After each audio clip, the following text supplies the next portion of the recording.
Imaginez-vous au bord d'un monde transformé où toutes les hypothèses sur la fin des temps sont brisées comme du verre. Et si je vous disais que la clé pour comprendre l'Apocalypse ne se trouve pas dans la peur, mais dans l'espoir? Aujourd'hui, nous sommes sur le point de découvrir une vérité profonde cachée dans le livre de l'Apocalypse qui non seulement changera votre point de vue, mais vous incitera également à vivre chaque jour avec un but. Alors, quel est ce secret qui peut bouleverser votre vision du monde? C'est simple. L'Apocalypse n'est pas seulement une question de destruction, mais de restauration divine. Restez avec nous alors, que nous plongeons profondément dans cette révélation et découvrons les messages qui changeront la vie, nous attendent dans ce texte ancien. Dans la grande tapisserie de l'Apocalypse, le chapitre 12 dévoile une série de symboles impressionnants, en commençant par le passage du verset 1, qui présente une vision imposante et céleste d'une femme. Cette vision marque un moment profond dans la révélation divine de Jean, servant d'entrée captivante dans un drame cosmique qui se déroule entre le bien et le mal. Ici, nous rencontrons une femme vêtue du soleil, debout sur la lune, avec une magnifique couronne de 12 étoiles ornant sa tête. Cette imagerie remarquable suscite un riche panorama d'interprétation, chacune variant selon les traditions théologiques et la compréhension scripturaire. Au fond, la femme est largement perçue sous plusieurs angles. Certains la considèrent comme un emblème d'Israël, le peuple élu de Dieu. D'autres la voient comme l'Église, le corps du Christ, et certains l'attribuent comme Marie, la mère de Jésus. Chaque interprétation offre un aperçu approfondi des facettes de la vérité spirituelle. Dans la tradition juive, les images du soleil, de la lune et des étoiles rappellent le rêve de Joseph dans Genèse 37:9, où les corps célestes s'inclinent devant lui, représentant les patriarches et les tribus d'Israël. Ici, la femme incarne Israël, représentée dans la gloire et sous la faveur divine, portant l'espoir de la rédemption, celui qui allait donner naissance au Messie. Dans le cadre chrétien, elle est souvent comprise comme l'Église, baignée dans le rayonnement du Christ, le soleil. Fidèle au monde en constante évolution, la lune, couronnée de victoire et de gouvernance, 12 étoiles symbolisant les apôtres et les 12 tribus d'Israël. L'Église, à travers ses épreuves et ses triomphes, témoigne de la promesse du salut, faisant naître le Messie dans la conscience de l'humanité à travers les générations. Une autre interprétation profonde consiste à considérer la femme comme Marie, la mère de Jésus, symbolisant la pureté et l'élection divine. Dans cette optique, elle est considérée à la fois littéralement comme la mère du Sauveur et symboliquement comme une figure maternelle représentant le peuple de Dieu. Son rôle divin est devenu un canal par lequel le plan de rédemption de Dieu s'est manifesté dans l'histoire, dans la naissance du Christ, un acte central à la foi chrétienne. L'enfant dont la femme est enceinte est incontestablement identifié à Jésus-Christ, à l'incarnation, à l'accomplissement de la prophétie et à l'espérance des nations. L'anticipation de sa naissance marque un moment charnière dans l'histoire rédemptrice et dans ce tableau céleste. L'accent mis sur l'accouchement dramatise la lutte inhérente à la réalisation de la promesse divine au milieu de l'opposition et de l'adversité. L'apparition du dragon, Satan, comme détaillé plus tard dans les versets suivants, met en évidence une force hostile omniprésente qui s'oppose à l'accomplissement de la promesse salvifique de Dieu. L'inimitié entre le dragon et la femme introduit la bataille séculaire entre le bien et le mal, une bataille qui touche à la fois les royaumes célestes et terrestres avec des implications pour toute l'humanité. L'état de travail de la femme illustre les douleurs de l'accouchement, un thème qui résonne tout au long des récits bibliques, soulignant la douleur et la lutte rencontrées pour faire naître une nouvelle ère ou un éveil spirituel. Cet aspect de la souffrance et de la joie qui en découle fait écho à la lettre de Paul aux Romains 8:22, où la création gémit comme lors d'un enfantement attendant la libération. Au fur et à mesure que la vision se déroule, elle fait également écho à l'alliance incassable d'Osée 2:19 entre Dieu et son peuple, affirmant l'engagement divin malgré l'opposition. Cette promesse éternelle renforce la victoire assurée que représente la femme. Même lorsqu'elle est persécutée par le dragon vorace, l'essence des machinations de Satan est finalement vaine contre la providence divine. En établissant ces liens, on peut discerner que ce chapitre de l'Apocalypse ne se contente pas d'encoder l'avenir, mais parle profondément du récit divin continu et de la lutte qui perdure à travers le temps. La femme, avec sa représentation vivante dans la gloire céleste et dans des épreuves intenses, témoigne de l'espoir, de la foi et du triomphe assuré du plan juste de Dieu au milieu des tribulations. Ces symboles invitent les croyants à réfléchir sur leur propre cheminement spirituel et sur l'assistance divine constante qui les accompagne face aux adversités spirituelles. Le symbolisme de la femme vêtue de luminescence céleste sert d'appel de ralliement aux disciples du Christ pour incarner ses vertus, ancrés dans la foi, en équilibre entre ciel et terre, courageux face à l'adversité. En cela, les fidèles sont enhardis par la vision céleste, inspirés à persévérer dans leur propre vie et imprégnés de la certitude de la victoire ultime de Dieu sur les forces des ténèbres. Dans l'énigmatique tapisserie d'Apocalypse 12, l'émergence du redoutable dragon rouge marque un moment charnière décisif. Cette créature, représentée avec 7 têtes, 10 cornes et 7 diadèmes sur la tête, est largement reconnue comme le symbole du mal ultime, Satan. La description détaillée du dragon est évocatrice non seulement par son visage terrifiant, mais aussi par sa puissante représentation symbolique, illustrant une autorité despotique et une opposition implacable au divin. La vision du dragon rouge contraste fortement avec l'image de la femme vêtue d'un éclat céleste. Bien qu'elle incarne la pureté et la promesse divine, le dragon représente le chaos et un défi direct à l'ordre divin. Les 7 têtes suggèrent la complétude dans sa sagesse et sa ruse corrompue, tandis que les 10 cornes symbolisent un immense pouvoir. Ces cornes, souvent vues dans les prophéties bibliques comme des représentations de nations ou de structures de pouvoir, soulignent la portée et la force d'influence du dragon sur les royaumes terrestres. Les diadèmes, ou couronnes, sur chaque tête, renforcent encore l'autorité usurpée du dragon. Les couronnes signifient généralement un gouvernement légitime, mais ici elles sont entachées des sinistres intentions du dragon, représentant une fausse souveraineté sur la vie terrestre et une tentative insidieuse de revendiquer un trône qui appartient légitimement au seul divin. Les images évoquent des souvenirs de régimes oppressifs à travers l'histoire, où les autorités humaines, inspirées par des influences plus sombres, ont exercé un contrôle sur la vie des individus, supprimant la vérité et la droiture. Les écritures comme Genèse 37, 9 et Osée 2 Dix 9 tissent subtilement des fils, reliant ces interprétations à travers les récits bibliques. Genèse 37, 9 raconte le rêve de Joseph avec des corps célestes s'inclinant devant lui, une vision plus tard liée aux 12 tribus d'Israël qui opposent les objectifs destructeurs du dragon à cet ordre divin. Pendant ce temps, Osée 2 10, 9 promet l'engagement inébranlable de Dieu envers son peuple malgré l'opposition, mettant l'accent sur un amour inébranlable face à l'adversité persistante, une assurance de rédemption au milieu du chaos du dragon. Le dragon incarne la résistance à la fois à la femme et à son enfant, souvent interprété comme le Christ. Cette représentation incarne le défi persistant et la guerre stratégique de Satan contre le plan de salut de Dieu. L'inimitié de Satan ne se contente pas d'une simple perturbation terrestre, mais étend sa portée, tentant de dévorer l'enfant à la naissance, une tentative ratée qui laisse présager le triomphe ultime du Christ, malgré les premières tentatives visant à le tuer, comme le tristement célèbre décret d'Hérode. Cette animosité se reflète dans d'autres écritures où les machinations voilées de Satan cherchent à contrecarrer la grâce. Dans Matthieu 2, le massacre d'innocents par Hérode reflète les efforts du dragon pour dévorer l'espoir depuis sa création. Et pourtant, alors que la Sainte Famille trouve refuge, les croyants se voient rappeler la provision et la protection de Dieu contre des obstacles insurmontables. L'émergence du dragon symbolise également le conflit cosmique plus large entre le bien et le mal, une bataille spirituelle qui ne se limite pas au royaume céleste, mais qui se déroule dans l'histoire de l'humanité.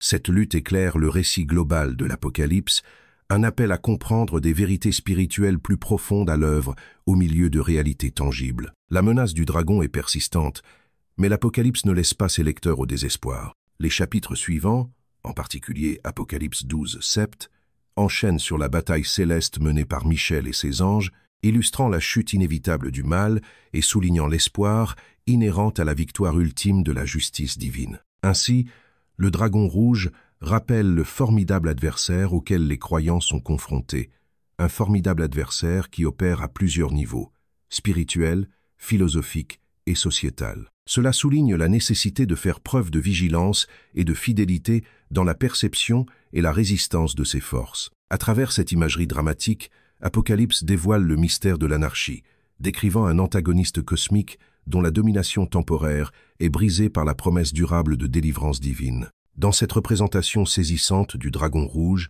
le livre de l'Apocalypse offre à la fois un avertissement et une promesse.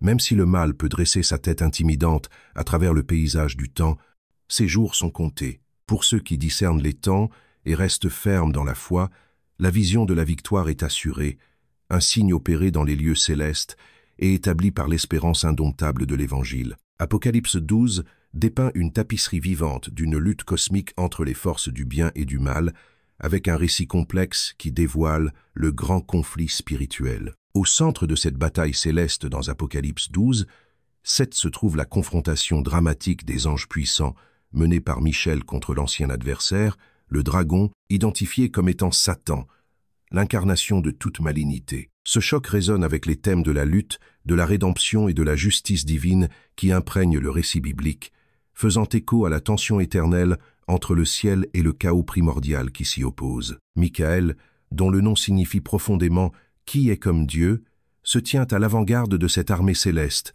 incarnant le miroir parfait de la sainteté et de l'autorité de Dieu. Son leadership dans cette escarmouche céleste renforce son rôle central de champion et de protecteur, un symbolisme profondément enraciné dans d'autres textes bibliques tels que Daniel 12. Ici, Michel est représenté comme le principal gardien du peuple, défendant la justice divine et annonçant la promesse du salut au milieu des tribulations. Cela assure aux croyants que l'intervention divine est immanente dans les heures les plus sombres et que la souveraineté de Dieu prévaut, établissant un ordre divin sur le chaos initié par l'adversaire. La défaite du dragon et son expulsion du ciel ne signifient pas seulement une chute personnelle, mais une représentation métaphorique de la chute du chaos et du désordre des sphères célestes. Le rôle de Satan en tant qu'accusateur des frères révèle sa vraie nature. Un accusateur acharné plutôt qu'un simple adversaire qui se délecte de pointer du doigt les fautes pour condamner l'humanité. Pourtant, cette fonction d'accusateur entraîne sa perte. Par le triomphe de la croix, le Christ a irrévocablement fait taire ses accusations. La croix est un emblème de rédemption et de grâce ultime, un témoignage divin qui transcende la simple justification humaine. Romains 8 fournit un point d'ancrage à ce récit de victoire. Il n'y a donc maintenant aucune condamnation pour ceux qui sont en Jésus-Christ. Ce verset cristallise le message de délivrance des accusations de Satan, offrant aux croyants un manteau de justice procuré par le sang du Christ. Face à ce conflit céleste, les croyants sont assurés de leur place dans le royaume de Dieu, protégés par le sacrifice de l'agneau, dont la victoire leur assure protection et délivrance des affres des ténèbres. Le récit s'étend davantage dans des dimensions spirituelles plus profondes. Il contemple la rébellion et la chute tragique de Satan, autrefois porteur de lumière divine, aujourd'hui annonciateur de la destruction. Son expulsion du ciel sert d'affirmation de la justice divine et de la pureté inviolable du royaume de Dieu. Ce conflit spirituel éclaire la bataille en cours qui se déroule non seulement dans les cieux, mais qui se reflète dans le cœur des croyants, un microcosme d'une lutte cosmique plus vaste. Chaque croyant se retrouve donc partie intégrante de ce grand récit, engagé dans une guerre spirituelle contre le péché et les influences du monde qui cherchent à s'éloigner de Dieu. De plus, la victoire dans ce conflit spirituel n'est pas seulement une victoire céleste globale, mais plutôt un triomphe intime et personnel. Le parcours du croyant reflète cette lutte. Par la foi, on a le pouvoir de surmonter les adversités du monde. La victoire de Michael illustre non seulement le triomphe inévitable des plans de Dieu, mais sert également d'encouragement aux croyants à rester fermes dans leur foi, reflétant la loyauté inébranlable de Michael envers Dieu. À mesure que ces événements célestes se déroulent, les croyants sont invités à voir au-delà des luttes terrestres vers les plus grandes batailles spirituelles en jeu. Ils sont invités à embrasser la puissance divine qui leur promet une protection, en réfléchissant à l'incroyable force et à la justice qui leur ont été offertes par Jésus-Christ. En comprenant la profondeur et l'ampleur de ce conflit céleste, on devient un appel à une foi et une résilience plus profonde, incitant les croyants à revêtir leur armure spirituelle et à faire preuve de résilience. Les thèmes du conflit et du triomphe dans l'Apocalypse présentent des vérités profondes concernant l'existence humaine et son lien avec le spirituel. Ils mettent les lecteurs au défi de dépasser le désespoir du monde en ancrant leur foi dans la victoire éternelle de Dieu. En comprenant ce grand conflit spirituel, non seulement comme une histoire d'anges et de démons, mais comme un portrait de la suprématie divine, les croyants sont encouragés à vivre avec la confiance que, malgré l'adversité orchestrée par l'ennemi, le dessein de Dieu prévaudra effectivement. Ainsi, cette représentation du conflit spirituel, complexement tissée dans l'Écriture, démontre en fin de compte les thèmes éternels de la rédemption, du jugement divin et de la protection offerte aux croyants. Cela souligne une vérité inébranlable.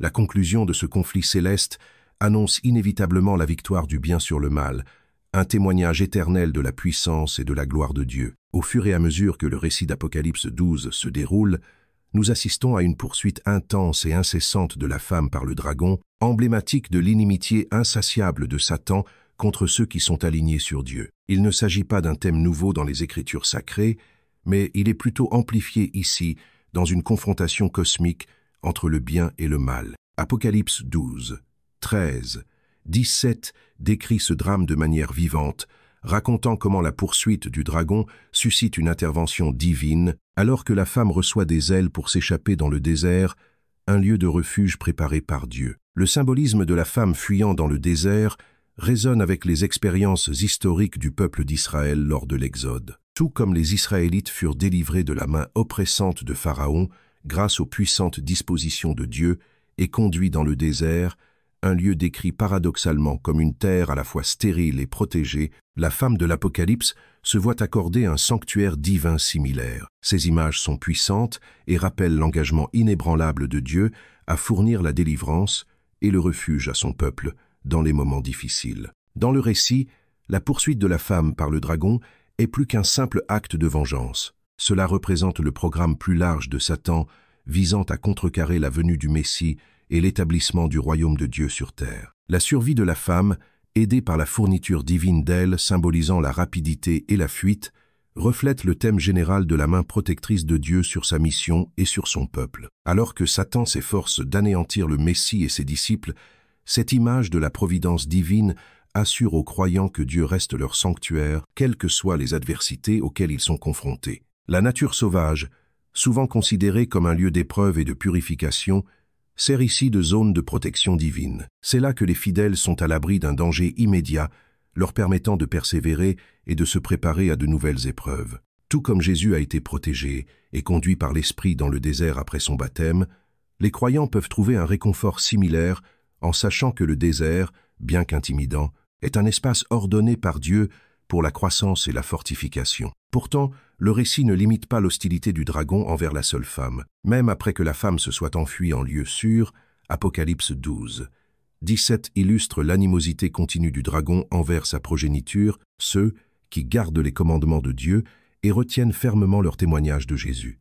Cela signifie la guerre spirituelle continue à laquelle les croyants sont confrontés à travers les générations. La colère du dragon s'étend à tous ceux qui s'alignent sur le plan rédempteur de Dieu, un appel aux disciples du Christ à rester vigilants et fermes dans leur foi. Ce défi persistant souligne les épreuves et les adversités que les disciples du Christ doivent endurer. Cependant, le message sous-jacent reste celui de l'espoir et de la victoire. Même si les attaques de Satan sont féroces, elles ne sont pas triomphales. Les croyants sont invités à puiser leur force dans la victoire du Christ sur la mort et le péché, une victoire qui annule la puissance de Satan et renforce leur détermination. Grâce au sang de l'agneau et à la parole de leur témoignage, comme souligné précédemment dans Apocalypse 12, 11, les disciples font partie du récit de victoire qui définit le voyage chrétien. Ce chapitre invite les fidèles à être attentifs aux desseins de Satan, équipés de l'armure de Dieu et assurés de leur victoire en Christ. L'histoire les invite à une vie de foi persistante, caractérisée par la persévérance face à l'adversité et la fermeté face à l'opposition spirituelle. Tout comme la femme a reçu des ailes pour s'échapper, les croyants d'aujourd'hui sont habilités par le Saint-Esprit qui les aide à traverser les épreuves avec résilience et grâce. Le concept de refuge divin ne concerne pas seulement la sécurité physique, mais s'étend à la fermeté spirituelle. Cela montre la sécurité que les croyants trouvent dans les promesses de Dieu et dans sa présence inébranlable. Même si la rage du dragon est puissante, ceux qui sont en Christ sont sous sa protection souveraine, capables de remporter la victoire même dans le désert, le champ de bataille métaphorique de la foi. En réfléchissant à ces profondes vérités, les croyants sont encouragés à ne pas craindre la poursuite du dragon, mais à avoir l'assurance que la protection de Dieu surpasse toutes les agressions de Satan. Le chapitre se termine par un appel à embrasser la victoire que le Christ a déjà obtenue, exhortant les croyants à vivre cette vérité avec conviction, courage et une espérance inébranlable dans le salut autoritaire accordé par leur Créateur.